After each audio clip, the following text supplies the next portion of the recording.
Dans un monde rempli de tensions et de conflits, comment peut-on trouver des solutions justes et apaisées? Aujourd'hui, nous allons plonger dans la vie du prophète Mohammed sallallahu alayhi wa sallam, un modèle unique de gestion des conflits. Comment traitait-il les disputes, qu'elles soient personnelles, tribales ou politiques? Quels principes nous a-t-il laissés? Nous allons voir ensemble comment le prophète sallallahu alayhi wa sallam gérait les conflits à travers 6 méthodes essentielles. La patience et la sagesse, l'écoute active, la justice et l'équité, le dialogue et la négociation, la compassion et le parole, et enfin la prière et le recours à Allah. Commençons par la patience et la sagesse dans la gestion des conflits. Un exemple de la persécution à la Mecque.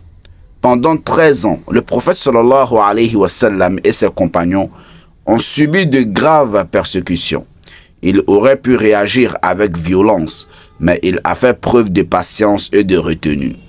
Dans la sourate 41, verset 34, Allah Azza wa Jalla nous dit: repousse le mal par ce qui est meilleur. Voici un hadith rapporté par Abu Daoud. Lorsqu'un homme insulta le prophète sallallahu alayhi wa sallam en public, ce dernier resta silencieux et sourit. Abu Bakr qu'Allah l'agrée répliqua. Mais le prophète sallallahu alayhi wa sallam lui fit signe de se taire et dit: quand tu es resté silencieux, un ange a répondu pour toi.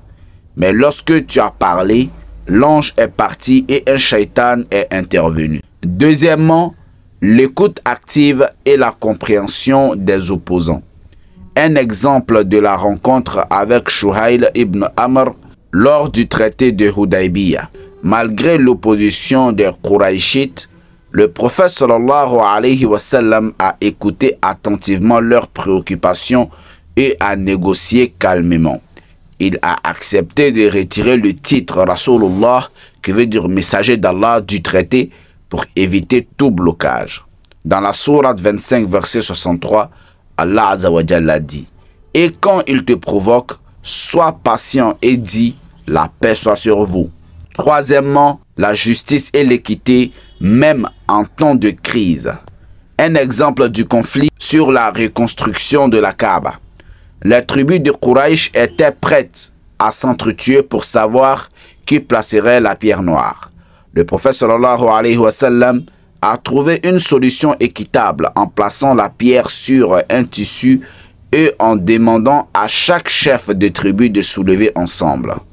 Voici un hadith authentique rapporté par Al-Bukhari et Muslim. Les gens avant vous ont été détruits parce qu'ils appliquaient la loi avec sévérité aux faibles et laissaient les puissants s'en sortir. Et c'est ce qui se passe toujours de nos jours, frères et sœurs. Quatrièmement, le dialogue et la négociation avant tout. Un exemple du dialogue avec les chrétiens du Najran. Au lieu d'imposer son autorité, il les a invités à discuter paisiblement. Il leur a laissé la liberté de pratiquer leur religion sous protection musulmane. Dans la sourate 3, verset 64, Allah Azza wa Jalla nous dit: dis aux gens du livre, venez à une parole commune entre nous et vous. Cinquièmement, la compassion et le pardon comme outil de pacification. Un exemple de l'amnistie lors de la conquête de la Mecque. Après des années d'opposition, le prophète sallallahu alayhi wa sallam est rentré à la Mecque en vainqueur. Mais au lieu de se venger, il a pardonné, il a déclaré: allez, vous êtes libres. Voici une preuve coranique dans la sourate 42, verset 40. Allah Azza wa Jalla dit: celui qui pardonne et réforme, sa récompense incombe à Allah. Le savant Ibn Taymiyyah a dit que le pardon du prophète sallallahu alayhi wa sallam à ce moment-là a renforcé l'unité des musulmans et a évité une guerre civile. Sixièmement, la prière et le recours à Allah dans la gestion des conflits. Un exemple du prophète sallallahu alayhi wa sallam invoquant Allah avant la bataille de Badr. Avant toute action, il se tournait vers Allah pour demander guidance et patience. Voici un hadith rapporté par At-Tirmizi. Celui qui implore Allah dans la difficulté, il lui ouvrira une issue. En conclusion, frères et sœurs en Allah, résumons les points clés. La patience et la sagesse, l'écoute active, la justice et l'équité, le dialogue et la négociation, la compassion et le pardon, la prière et la reliance à Allah. Si nous appliquons ces principes dans notre vie, nous pourrons gérer les conflits avec sagesse et éviter bien des tensions inutiles. Le prophète sallallahu alayhi wa sallam a montré que la paix et la justice sont des valeurs fondamentales en islam. Que nous puissions tous nous en inspirer et œuvrer pour la paix autour de nous, Inch'Allah. En espérant que ce rappel vous a été bénéfique et profitable, merci beaucoup de l'avoir suivi. Barakallahu fikum. Wassalamu alaikum wa rahmatullahi wa barakatuh. Permettez-moi de vous parler rapidement de notre branche officielle LNGLM Tilawatul Qur'an. Si vous aimez écouter de belles récitations du Saint-Coran avec un excellent respect des règles du Tajwid, alors cette chaîne est faite pour vous. Nous collaborons avec des récitateurs et récitatrices du monde entier pour vous offrir des moments de spiritualité uniques. Abonnez-vous à LNGLM Tilawatul Qur'an. Activez la cloche pour ne manquer aucun contenu. Et partagez avec vos proches pour diffuser la parole d'Allah. Le lien est dans la description, Inch'Allah. Si cette vidéo vous a été bénéfique, je vous invite à liker et à vous abonner pour rejoindre notre communauté inspirée par la science islamique et les rappels bienveillants.